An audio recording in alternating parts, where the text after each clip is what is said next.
Яг өнөөдрийн онцлог сэдэв бол оюу толгойн гүний уурхай ашиглалтанд орсноор доллараар бороо орж шуурх монголчууд бид хундах тавилгүй архиуч хутах тавилгүй махадж 60 жилийн жаргал эдлэн 80 жилийн найр үүсэх цаг минь ирвэ гэх гэнийн тэнэг шууга юм. Энэ их жаргал цэнгэлийн хийг тавьсан хүмүүс нь жухмал мангруудын засгийн газар юм гэнэ. За ерөнхийдөө бол иймэрхүү л уянгийн хайлал сэцсэгүй шуураад байгаа юм. Саяханда бид нэг төмөр замын нээлт хийж лам хар дарах сарггүй бөөн баяр хооролж гөө бас их юм болсон та гэд байх ёстой юм байранда орж одоо нөгөө төмөр замаа муулаад эхэлсэн. Ер нь бол оюу толгойн гүний уурхай ашиглалтанд орлоо гэд яг таны төрөвчөнд мөнгө нэмэгдэх үгүй л гэж бодож байна. Айл 14 жилийн өмнө буюу 2009 онд яг өнөөдрийг шиг юм ярьж байлаа штэ тэр луурчин Санжийн баяр. Болоогүй бас 2.7 тэрбум доллараар бүх юм нь бүрэн дүүрэн хийгдээд болчихно гэж байсан юмыг 4.1 тэрбум болгон өсгөж тэнэг та нарыг малсан юм шүү дээ. Маа нэг монголчуудаа мартсан бол одоо эргээд их санджих. Ийхүү оюу толгойн орд газрын хөрөнгө оруулалтын гэрээг байгуулж цаашдын үйл ажиллагааг шуурхай өрнүүлснээр бидний төвшүүлж хэрэгжүүлж ирсэн 5 төгөлдрчлийн зорилтын эдийн засаг нийгмийн чиглэлтэй эхний 3 нь биевж эхэлж байгаад Монгол Улсын ерөнхий сайд миний бие хязгааргүй их баяртай байна.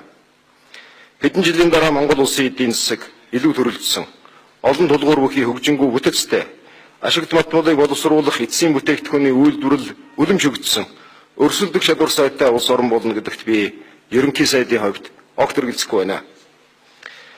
Саяхан манай засгийн газар Монгол Улсыг үйлдвэржүүлэх хөтөлбөр баталж, зэсийн баяжмлаас цэвэр зэс ялах цогцлборыг ойрын хугацаанд багтаан байгуулахаар шийдвэрлэснийг бидэгт сайн энэ өдөр Монгол түмэндээ сонирдуулах зүйтэй гэж үзэж байна.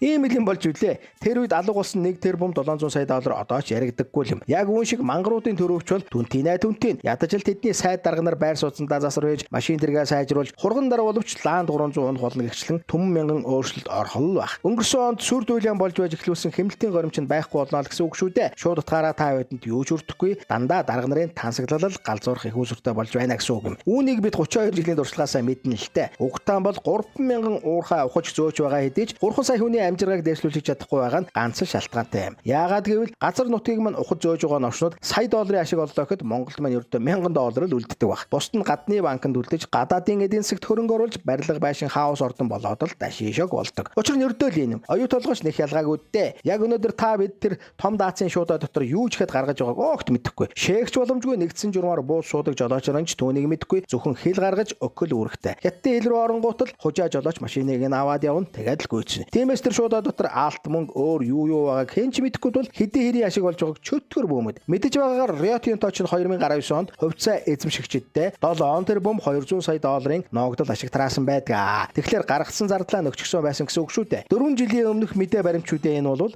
харин өнөөдөр хэдэн тэрбумын ашигтай ажилласныг тооцвол аймаар тоо гарна л да. Энэ бол эхний мапан. За хоёр дахь нь бол Монголоос ухаж гаргаад хятад зардаг тэрх баяжимдын орлого нь Монголын банкар дамжихгүй гадны банкар урсаад алга болчихно. Тийм ч учраас бусад 3000 гаруй уурхайтайгаа яг адилхан. Мангрууд үнцэндээ алт зэсээ ухуулж сөөлгөд байгаа хэрнээ 2 тэрбум долларын өрөнд ороо зогсохгүй бүр 2037 он хүртэл ашигтай ажиллахгүй гэсэн онцгойг л наа чинь худлаа гэсэн шүү гэсэн ажил хийсэн юм. Угтаан бол яашуу баяр зэгтийг шорон тийсэн тэрмөчтөл оюу толгойн гэрээг 100% хүчингү болгож Монгол ашигтай бүх төрлийн өөрчлөлтийг хийж болох хуулийн үндэслэл шууд гарч ирсэн байсан юм. Гэвч тэгж чадалгүй шоронгоос нь гаргаж алдчихад одоо гүний уурхаан тухай бахиралдаж байгаа нь оюу толгойн гэрээний 2 дахь том лойврын эхлэл мөнөөсөө муу юм аа. Ерөн чинь оюу толгойн гэрээний ихэнх үеийн лойвруудын зарим нэгийг муу нэртэй улаан сайд гаргаад ирсэн л дээ ууг нь. Идэхгүй бол нэг сонсчих хэрэгтэй. Тэгээд тэр баяр цогт баяр мангруудыгаа магтах гад нэг үз өөрчөө хэлэх үү юу ч гэсэн сонсчих. За ер нь энэ хугацааг бүхэлд нь аваад үзвэл нэг 7.9 тэрбум долларын нийт зардал гарсан байна. Өнгөрсөн хугацаанд 12 оныг дуустал хугацаанд. За энэ 7.9 тэрбум доллароос Монгол улсын нутаг дэвсгэрт орж ирж бүртгэгдэж баталгаажсан одоо байшин барилга болсон, тоног төхөөрөмж болсон, машин техник болсон бодиттой хөрөнгө оруулалт нь 1.1 тэрбум доллар байна. 1.1 тэрбум доллар байна. Бодиттой хөрөнгө оруулалт нь 1.1 тэрбум доллар байна. Өөрөөр хэлбэл гарцсан нийт зардлын 14% нь л бодиттой хөрөнгө оруулалт болоод бүтээн байгуулалт болчихжээ. Цаана үлдэж байгаа 6.8 тэрбум доллар нь бусад зардал байна. Үйл ажиллагааны зардлууд. Цалин, хангамж, тийм ээ? Үйлчилгээний төлбөр, хөлс, менежментийн зардал байна. Өөрөөр хэлбэл бодиттой бүтээн байгуулалт болоогүй зардлууд байна. Энэ бүгдийг хөрөнгө оруулалт гэж тооцож бид одоо өөрийнхөө зээлэнд бүртгэж тэрний хүүг төлж явах ийм бол одоо үндсгүүл гэж бид үзэж байгаа юм. Тэр тусмаа одоо зээлэнд бүртгэнэ гэдэг бол өөрөө эдийн засгийн маш их ноцтой үр дагавартай. Яагаад гэвэл энэ төсөл дээр хөрөнгө оруулагчаар өгч байгаа зээл маань бол орж ирсэн өдрөөсөө эхлээ зээлэнд бүртгэгдэнэ. Бүртгэгдсэн өдрөөсөө хүү тооцогдно. Хүүг бол одоо улирал тутам тооцно. Өөрөөр хэлбэл одоо энэ хүү тооцох нийлмэл хүүгийн арга гэдгийг энэ дээр хэрэгжилж байгаа. Тийм учраас ингээл Монгол бүртгэгдсэн тэр мөчөөс эхлээд хүү товдогдож байгаа. Нийлмэл хүү гэж бас юу гарч. За нийлмэл хүүгийн арга гэж юу хэлж ийм гэхээр за жишээ нь бид одоо 100 төгрөгийн одоо ийм зээл аюултлагаа руу орж ирлээ. За. Орж ирсэн үеэс эхлээд хүү бодогдно. За хүү би түрүү хэллээ шүү дээ. Тэр 9.9% дээр нэмэх нь хэрэглээний үнийн индекс. Энэ нь Америкийн. Ийм хүүгээр ингээд бодно. За ингээд баг дундчаар 10% байна гэж бодлоо, тийм ээ? 10% байна. За тэгвэл энийг одоо 100 төгрөгийн 10% гэж бодох юм бол 10 төгрөг болно гэж дээ, тийм ээ? Жилдээ. Ингээд жилийн эцэст бол одоо жирийн зээл байсан бол 110 төгрөг болох нь. За гэтэл нийлмэл хүүгийн аргаар бодохоор яадыг. Гэхдээ нийлмэл хүүгийн аргаар за 100 төгрөг авлаа. Мөн үү? Хүүгээрээ бодлоо. Энэ бол улирал тутам бодогдно. За тэгвэл нэгдүгээр улиралд 10% өснө. Эн чинь тийм ээ. Тэгэхээр нэгдүгээр улирлын эцэст 110 төгрөг болно. За. Мөн үү? Дараагийн 2 дугаар улиралд ахаад 10%-аар одоо хүү бодогдно. Гэхдээ 110-аас 10% бодно. Хүүгээс хүү бодогдох. Хүүгээс хүү бодогдно. Тэгэхээр энэ чинь юу болох нь 121 болно. Мөн үү? Дараагийн 3 дугаар улиралд 121-ээс бодоо. 121-аас ахаад 10% бодно. Тэгэхээр энэ хэд болох вэ? 133 болно. За ингээд нийлүүл хүүгийн аргаар бодохоор жилийн эцэст бол 133 болж байна. Жирийн хүүгээр бодвол 110 болж байна, тийм ээ? За тэгвэл энэ хоёрын хоорондын 23 чинь юу вэ? Хүүгээс хүү, хүүгийн хүүгээс хүү бодогдож байгаа. За энэ дотор бол одоо зээлийн хүү бодож байгаа схем чи ерөөсөө л энэ шүү дээ. Тийм ээ? Тэгэхээр энэ хоёрын хоорондын ямар зөрүү байгааг та бүхэн харж байгаа үстэй. За энэ бол их хүнд схем. Ер нь олон улсын санхүүгийн практикт бол энэ бол ловри схем л гэдэг л дээ. Ер нь олон улсын санхүүгийн практикт бол энэ бол ловри схем л гэдэг л дээ. Тэгэхээр оюу толгойд одоо нэг орж ирж байгаа хөрөнгө оруулалт гэж нэрлээд байгаа. За тэгээд нөгөө гадаад захирлын мөнгө, нөгөө үйл ажиллагаанд гарсан зардал болгоно л манай дээр одоо яг 34% нь яг ийм байдлаар нөгөө нийлмэл хүүгийн аргаар бичигдээл тэгээд бодогдоод яваад байгаа гэж ойлгож болох уу?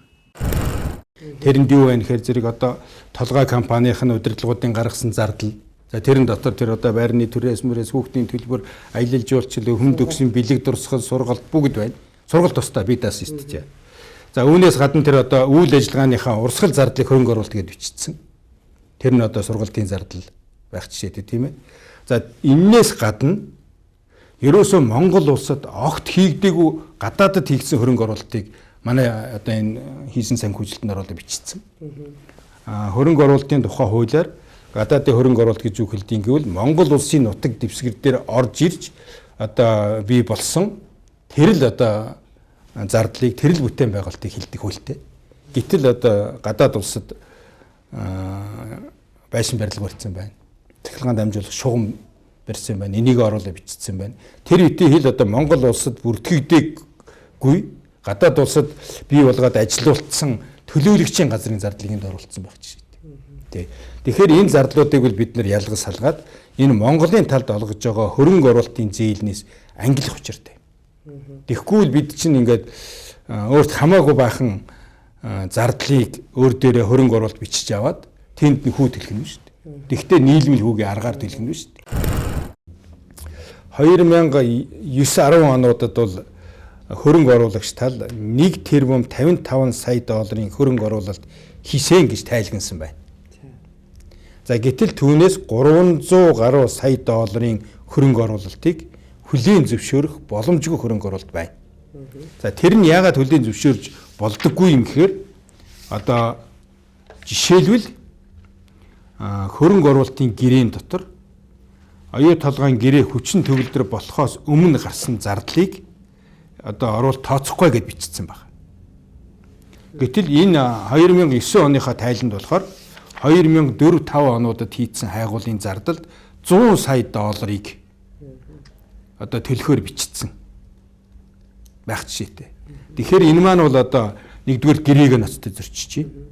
Нөгөө талаар нөгөө хайгуулын зардлыг бол өөрсдөө одоо эрсдэлээ хүлээгээд тэнд хайгуул хийснийхээ төлөө оюутлогоо одоо хөрөнгө оруулагч өөрсдөө хайгуул хийсэн учраас 66% буюу одоо хинхийг эзэмшнэ гэд гэрээн дээр одоо өөрсдөө эрсдэлээ хүлээсэн гэдгээр тусч байгаа үстэй. Тийм учраас л хөрөнгө оруулалтын гэрээнд энэ гэрээ хүчин төгөлдөр болохоос өмнөх хайгуулын зардлыг одоо хөрөнгө оруулалтанд тооцохгүй гэж бичсэн байгаа байхгүй юу? Тийм ээ? Тэр чинь эрсдэлээ өөрөө хүлээгээд хайгуулаа хийгээд ордоо олцсон. Ардаа орсон аз болсон. Тийм учраас одоо дараагийн ашиглалтынхаа процесс руу үе шат руу шилжээд орцсон. Энэ хоёрыг л ингээд заагалцсан. Гэтэл яг бодиттой тайлан гаргахтаа бол тэр хайгуулын зардлаа оруулсан хөрөнгө оруулалтанд оруулаад тооцсон. За ингээд хөрөнгө оруулалтанд тооцно гэдэг чинь бол нэгдүгээрт одоо өмнөх өөрийнхөө зардлыг нөхөж авах гэж байгаа хэрэг. Нөгөө талаар Монголын тал энэ чинь 34%-ийг одоо бас хариуцж байгаа шүү дээ. Тэгэхээр бидэн дээр бас одоо энд оногдох хэмжээний өр зээлийг механикаар ингээд нэвтэж явах жишээтэй. Тий. За 2010-аас 12 оны хооронд бол 1.8 тэрбум долларын зөрчил илэрсэн байна шүү дээ. Зөрчил хүлээж авах боломжгүй зөрчил илэрсэн байна. Тэгэхээр энийг хөрөнгө оруулалтанд бол бичих ёсгүй гэж бид үзэж байгаа. Монгол улсын хуулийн дагуу аваад үзэхэд хөрөнгө оруулалт гэж тооцох боломжгүй зардлууд нь энд орцсон байна. Өөрт хамаагүй баахан зардлыг өөр дээрээ хөрөнгө оруулалт бичиж аваад тэнд нь хүү тэлхэнэ шүү дээ. Тэгвэл нийлмэл хүүгийн аргаар тэлхэнэ шүү дээ. Өөрт хамаагүй баахан зардлыг өөр дээрээ хөрөнгө оруулалт бичиж аваад тэнд нь хүү тэлхэнэ шүү дээ. Тэгвэл нийлмэл хүүгийн аргаар тэлхэнэ шүү дээ.